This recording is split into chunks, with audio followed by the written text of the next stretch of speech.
हरिओम। सब संत कहते हैं भगवान हमारे शरीर में मौजूद हैं। हमारे शरीर में भगवान मौजूद हैं और आप उसको महसूस नहीं करते। ये कैसे विश्वास करें कि भगवान हमारे शरीर में मौजूद हैं? मेरे दोस्तों, हमारे शरीर को बनाने, इसके विकास व इसको चलाने में व इसका पालन पोषण करने में हमारा क्या रोल है?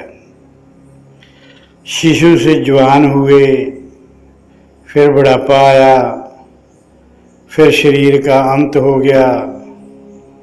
इसमें हमारी क्या मर्जी चलती है? शिशु से जवान हमारी मर्जी से नहीं हुआ। क्या जवानी को हम स्टेबल रख सके? कोई बुढ़ापा नहीं चाहता। सब लोग बुढ़ापा ना आए इसके लिए प्रयत्न करते रहते हैं, और जब बुढ़ापा आना शुरू हो जाए तो जवान दिखने का प्रयत्न करते रहते हैं। क्या जवानी को हम स्टेबल रख सकते थे? क्या हम बुढ़ापा आने से रोक सकते थे? शरीर के साथ ये सब कौन कर रहा है? शरीर का जी परिवर्तन कौन कर रहा है और वह कहाँ बैठकर कर रहा है? जरा इसे ध्यान से सोचो। शरीर का विकास कौन व कहाँ बैठकर कर रहा है?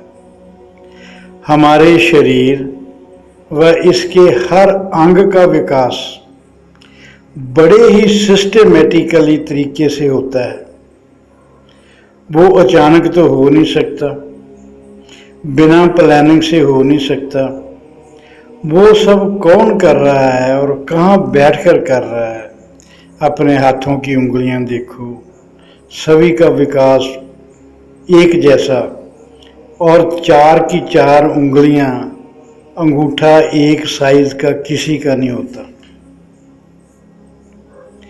हमारे शरीर की बाहरी ज्ञान इंद्रियां व कर्म इंद्रियां इस शरीर की आंतरिक इंद्रियों का सिस्टेमेटिकली विकास होता है।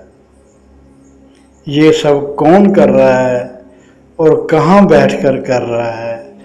ये ध्यान देने योग्य है। इसके बारे में जरा आप सीरियसली सोचें कि ये सब कैसे हो रहा है, कौन कर रहा है, कहाँ बैठकर कर रहा है। हमारे शरीर का हर भाग मांस का बना है।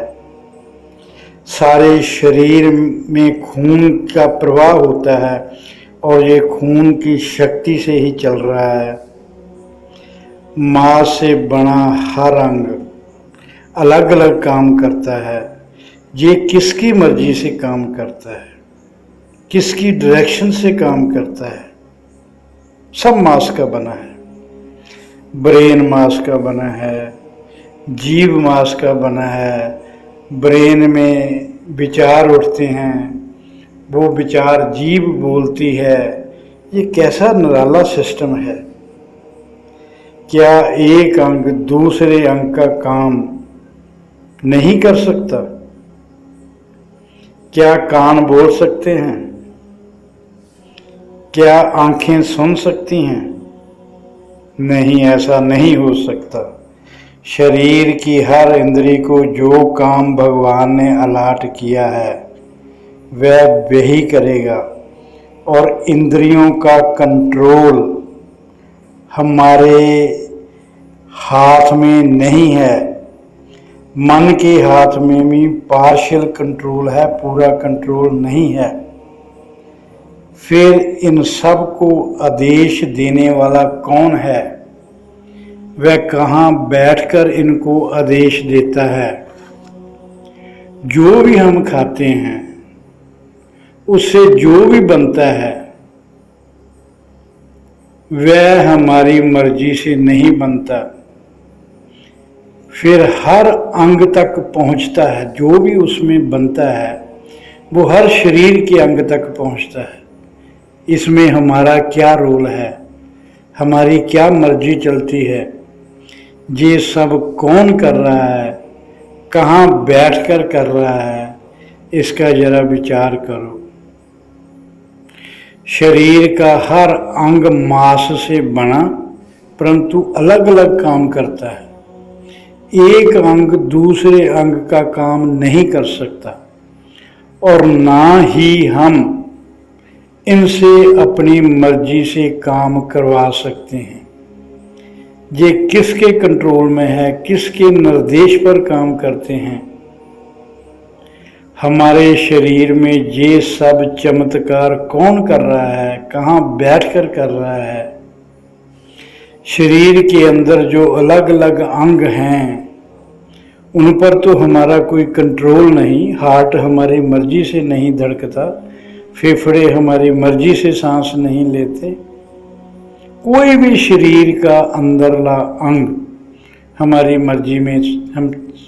मर्जी से काम नहीं कर सकता और ना ही हमारा उन पर कंट्रोल है। तो फिर किसका कंट्रोल है, कौन उनको डायरेक्शन देता है, कहाँ बैठकर डायरेक्शन देता है। जब हम ध्यान करते हैं तो आंखें बंद करके ध्यान करते हैं। जब हम आंखें बंद कर लेते हैं तो संसार की बाहरी चीज हमको दिखाई नहीं दे सकती। तो आंखें बंद करके शरीर के अंदर हम किसके दर्शन करना चाहते हैं। आंखें बंद करके सभी जो ध्यान करते हैं आंखें बंद करके करते हैं और मन को एकाग्र करने की कोशिश से करते हैं।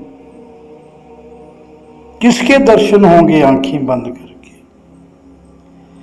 इसका मतलब है हम अंदर से मानते हैं कि प्रभु हमारे भीतर है। हमारी जीव आत्मा को इसका ज्ञान है कि जहाँ मैं हूँ वहाँ भगवान भी हैं, पर उसके ऊपर अंधविश्वास का, अज्ञान का पर्दा पड़ा हुआ है जिसको हटाने की जरूरत है। विश्वास करो, प्रभु हमारे अंदर।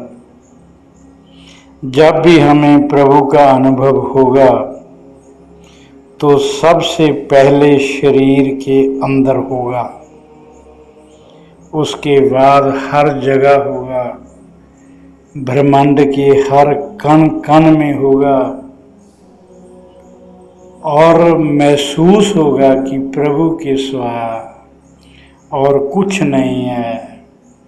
महसूस होगा सर्व खलिंदम ब्रह्म, महसूस होगा सब गोविंद है, सब गोविंद है, गोविंद बिन नहीं कोई। ओम शांति।